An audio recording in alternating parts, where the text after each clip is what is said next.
Hey Ummas, welcome to the Old Umma Club. I'm Joyce. And I'm Sophia. We are two friends in Los Angeles who had so many great coffee chats about our love for Jesus, being Korean in biracial marriages, and having kids mid-career, mid-30s. So we decided to turn it into a podcast. So grab a cup of coffee and join our conversations about aching backs, motherhood, marriage, Jesus, and everything in between. You ready? 하나, 둘, 셋, let's go! Let's go. We're back!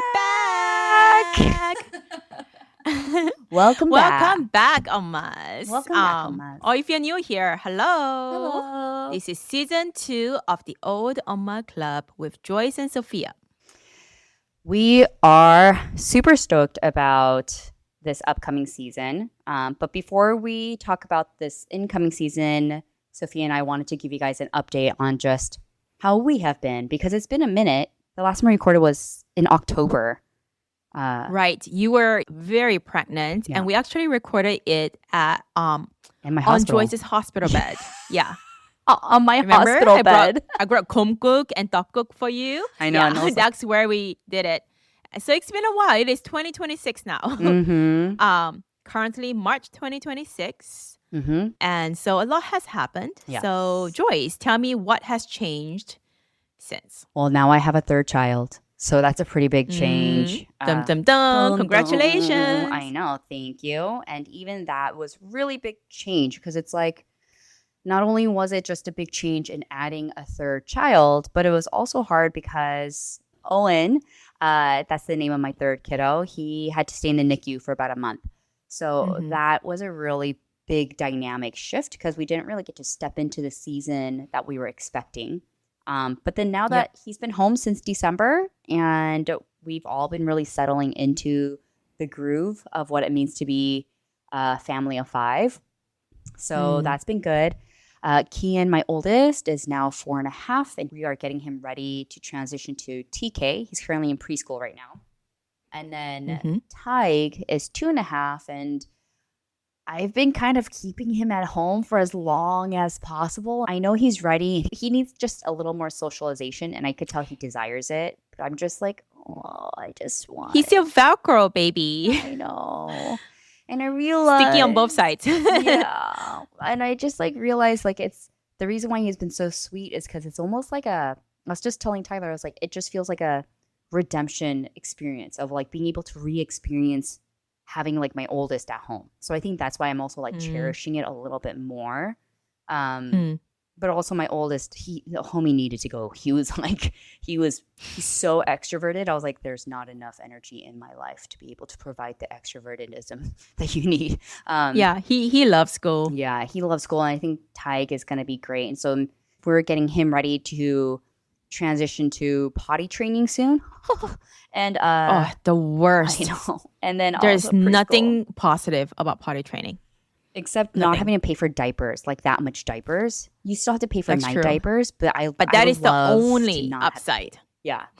I would love to not have to pay for daytime diapers anymore. And then we have Owen, who's just chilling at home, and he's about to hit his 4-month mark. So it's kind of crazy. Yeah. We just he just celebrated his his pegil. Yeah.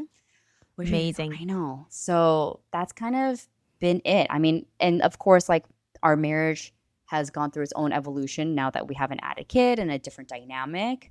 But I think because it was the third roundabout, we were just a little bit more prepared in being able to understand and recognize the warning signs. So we're able to kind of just step in a little faster. And now it's it's always at month 3, 4 is really when we've always hit a big collision in our marriage. Nothing bad. It's just, I think, all the changes tend to implode around that time. And so we have the gift of being able to be retrospective and retro-reflective. And Retro-reflective. Retro-reflective. Girl, it's a new term. I think just reflective is good. Retro-reflective. We're going to make it a term. But it makes no sense. It does in my mind. Reflective. Okay? It's by retro-reflective. Definition means looking back. It's vintage reflective. You know what I mean? So yeah, we're we're doing that. We had that in our back pocket and the benefit of that and being able to say like, oh, we're hitting that spot. We're grinding it out. Okay, let's nip this in the bud and talk it out. So it's kind of what we did now. So That's great. You're pros at marital conflict resolution now. I wouldn't say pros, but it did help to be able More to experienced. Look back 3 times and then be able to recognize a pattern. And I was like, ooh, oh yeah, okay. And so I think being able to have that, it was better. Like I didn't come with it with as much resentment because I just realized this is just what it is. You know what I mean?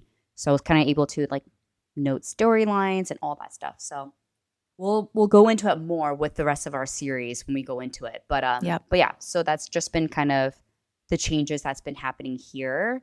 And I think me personally too, changes I think is obviously becoming a mother of 3 kids, but trying to figure out what it means now with I think my body and work and kind of future stuff. Still trying to convince my husband with a vasectomy. Just get it done, Tyler. Lord, if any of you would like to pray, by the time this launches, if I still don't have a husband with a vasectomy, I'll put it in the show notes, and I just need prayer requests. We can send David and Tyler to go together. Yeah, they could go hand in hand, like best buddies. We could drop them off at the same time, pick them up at the same time. Okay, come on. With all the stuff that women have to go through, come on, man. It's just a snip. It's also laparoscopic. Like it's literally just like beep. Yeah, it's a quick recovery. It's not like postpartum where you've been stitched up and just like basically just torn open. Come on. In more ways than one. No sympathy from me. Yeah. Absolutely none. No. So if he still has not got the snip by the time this launches, we're going to put in the show notes I need prayer requests. Urgent prayer request. Please go on your hands and knees for fasting. 새벽기도 해야 돼 진짜. 통성기도. So yes. So that's what's been going on with me. What about you, Sophia? Tell the Umma Club what's been going on. Okay, well, mine is not as dramatic as yours, Joyce. But so my first Tove, his name is Tove. He is currently 3.5, almost 4. He turns 4 in May.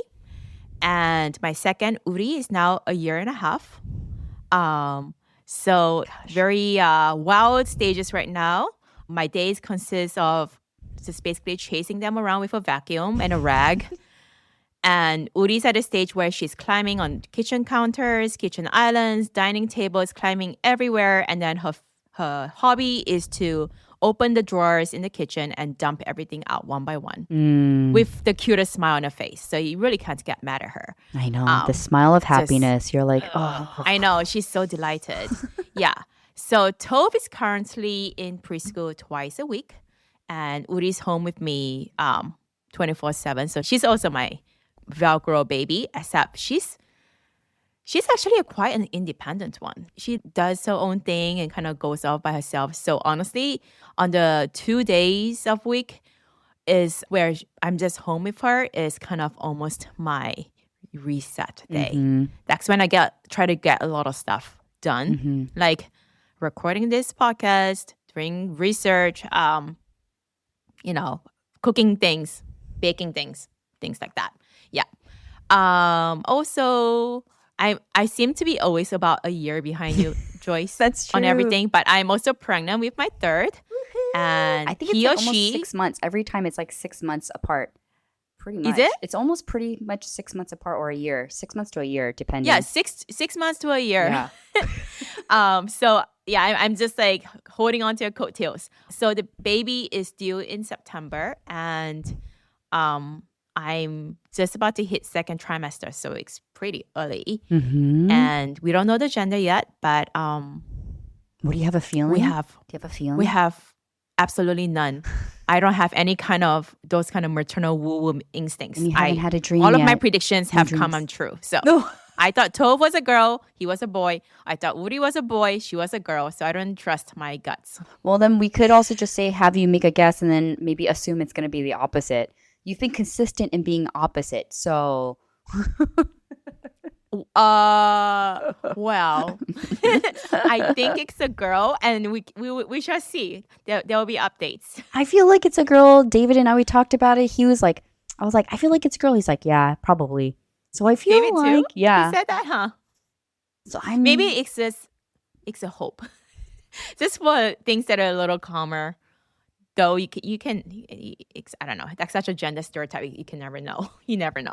there's just a different level. The noises are different, but also girls can be just as feral as boys. So Yeah, I mean, yeah, you should see Woody's tantrum. It's quite a spectacle. She also loves to drink puddles that she just finds outside in the backyard.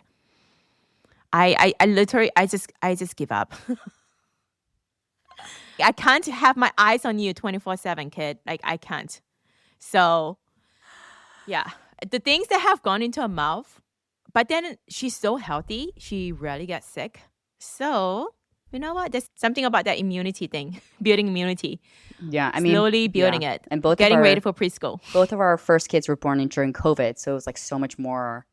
They didn't really have a chance to like really build any level of immune system until they were like 1.5. Yeah. By then, yeah, and then cue in all the sickness, everything, foot disease, everything, right? Stomach flu. Anyway, Yeah. speaking of illnesses and pregnancies and newborns and resolving marital conflicts and sending kids to preschool and all of that, our theme for season 2 is in the thick of it. We are very much in the thick of it. And meaning like having multiple young kids under 5, where there's not that much autonomy or independence yet. There's a lot of noise. There's a lot of overstimulation. There's this. I don't think I need to really describe it to anybody who's Everybody living gets it. Right it. now. You say they're under 5, Yeah. everyone's like, we know, we get it. Unless they are much older, then they forget. True. Unless, I don't know. I think they forget or they choose to forget. It's like trauma, right? Just block it. Mental block. I just know it was hard, but I don't remember the details because I was in the thick of it and I was living in a brain fog. I think that's what my mother would say. That she's just in this fog. I feel like my mom remembers it with clarity and likes to remind me. She probably took notes She for later on to remind you. as much as she claims her memory is not good, her ability to do like memory recall, I was like, wow, it's quite sharp. For the sake of guilt tripping? For this, Yes. I mean, it's quite Korean, right? Expert.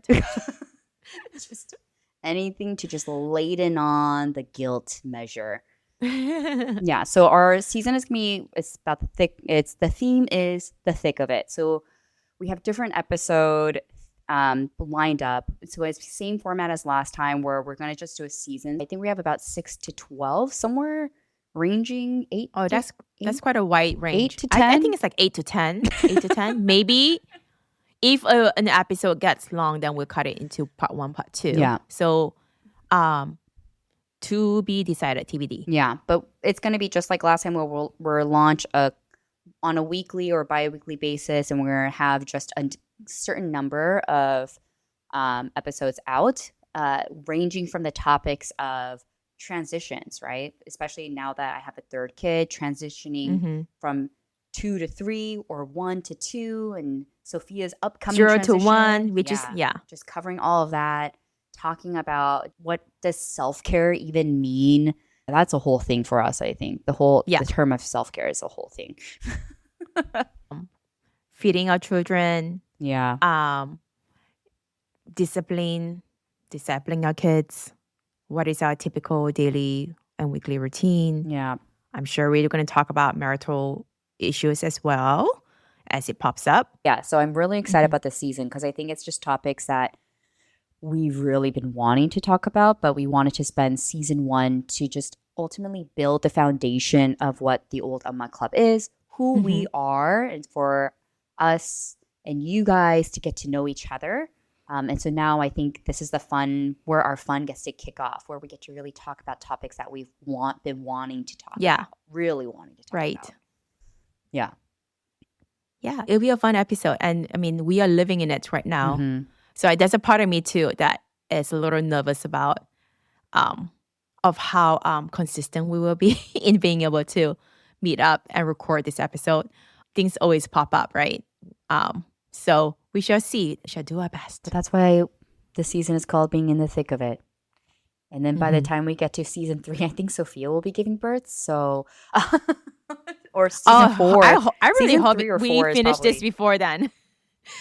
Yeah. We're going to definitely finish before let's then. pray. That's the goal.